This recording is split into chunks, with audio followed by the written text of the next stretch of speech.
by the way. That would be a dramatic finish tonight.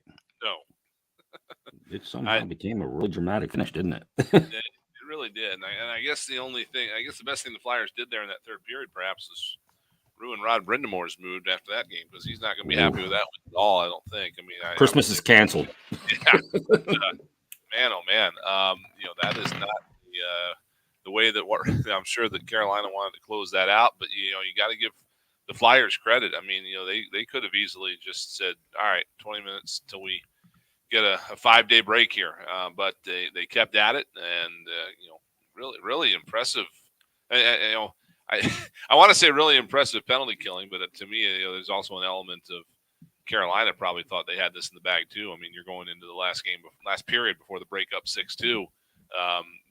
That's probably them taking the foot off the gas a little bit too. So, good, definitely good that they made a game of it. It's more of that for me, more of that garbage time play that John Tortorella talks about that he doesn't give a whole lot of weight to, but still the fact that the Flyers did not just fold the tents and walk away is admirable in this one.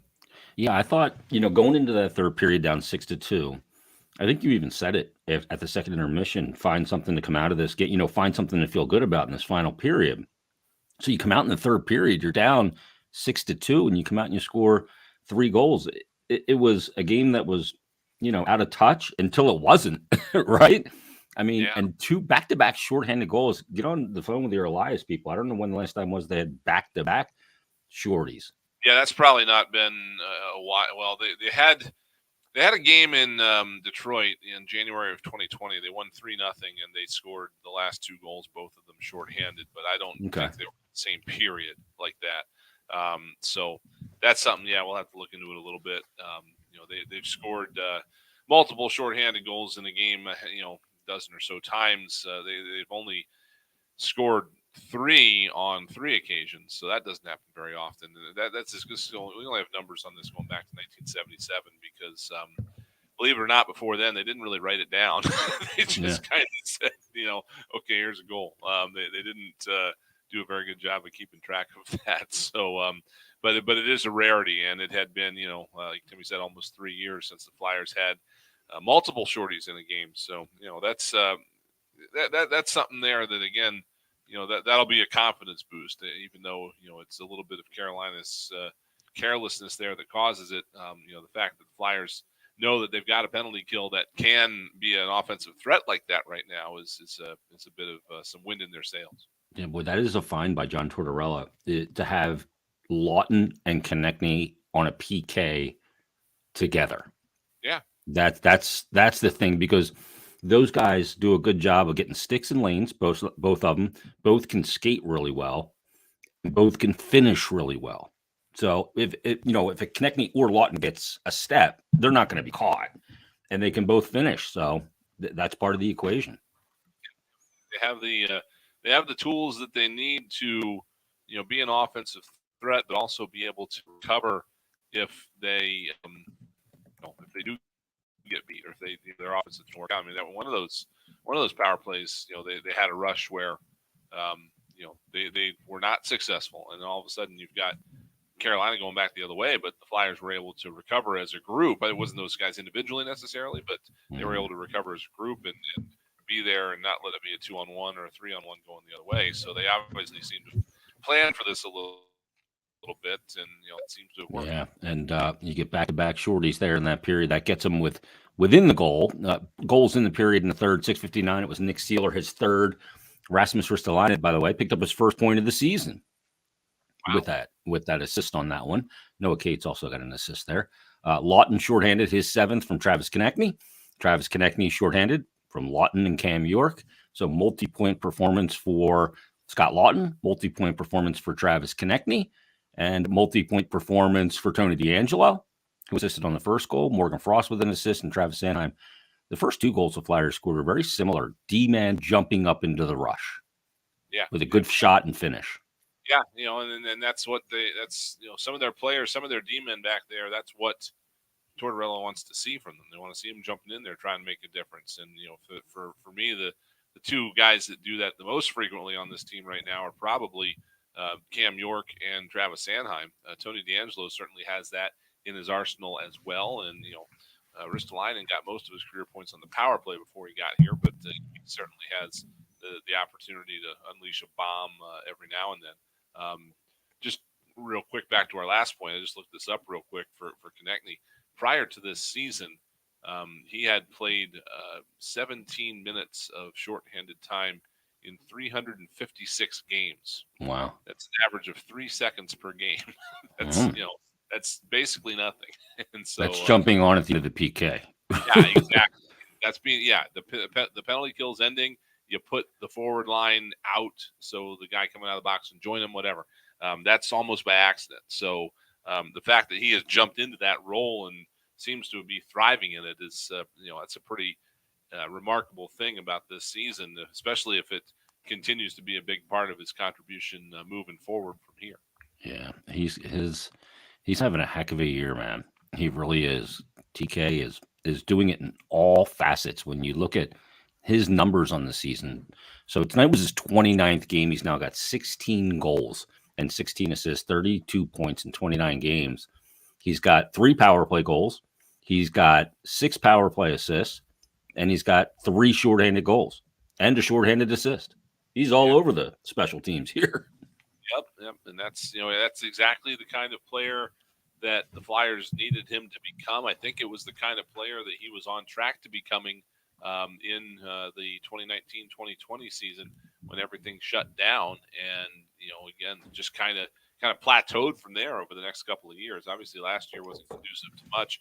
You do remember, though, last year after the coaching change, you'll recall that Mike Yeo used Konechny very, very differently, not on the penalty kill, but in different situations. You remember how much his offense jumped last year? Oh yeah, under Mike Yeo versus Alain Vigneault. So it's just, I think it's a continuation of that now. And again, he's got plenty of hockey left. He's only 25 years old, so he's got a lot of runway left here, and it's going to be great to see what he can become.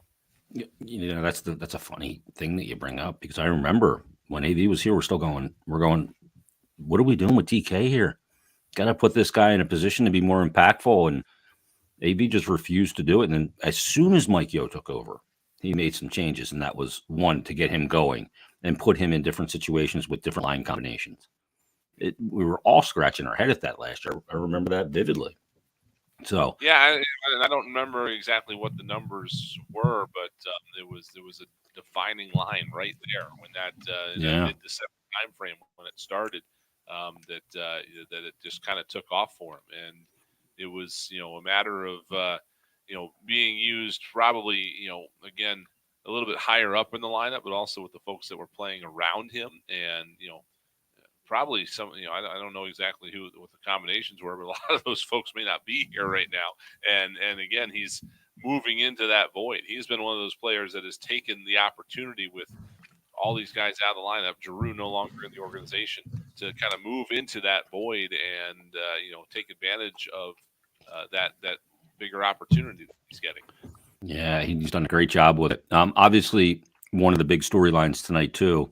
Sam Harrison got his first NHL start, and after he gave up the 5th goal, he came out, and in went Carter Hart, and then the collision that took place with the I'm not sure who the player was for that ran into him, that Ristolainen pushed into him. First of all, D got to stop pushing the guys toward the goalie. I don't understand why you move the guy towards your goalie to make it more difficult for him to make the save. You got to have inside position on him there. I don't know when again, like leaving the guy, the net front screen by himself on a power play. I don't know when fronting a guy like you're trying to deny him the ball in the post and the NBA came in, but you got to move him in a way that is away from your goaltender, not to him. And look, we're still trying to do it on purpose, but as Hart turns, I mean, I watched it a couple more times. You hope that this isn't something that lingers for him. I mean, I suppose the good news part of it is that it's not like, a knee or something like that, but it's the brain, and that's harder to kind of diagnose, and we never know what any kind of timelines like that. It looks like a significant collision to his head and the side of his head, and he didn't see it coming. Seth Jarvis that he pushed into Hart, finally found it here. And yeah, again, the hope is that this was precautionary. That'd be my hope, is that they said there's no reason to leave in here. At the time the game was out of hand. The way he skated off it, that was not precautionary. Yeah, it was not. It didn't look good. But I was kind of watching it, thinking to myself, "Wow, Samuel Erson's playing really well here in his second career NHL game." That's kind of what it felt like. At the start, didn't go well. He exits. He comes back in and he makes 8 saves the rest of the way. Would you believe that Carter draws the loss in the way this all played out? Because he gave up the 6th goal. Yeah, because he was in the net when that puck went in, and that ends up being the game winner. So he actually draws the loss in this contest. Like a pitcher that's on the hook, right?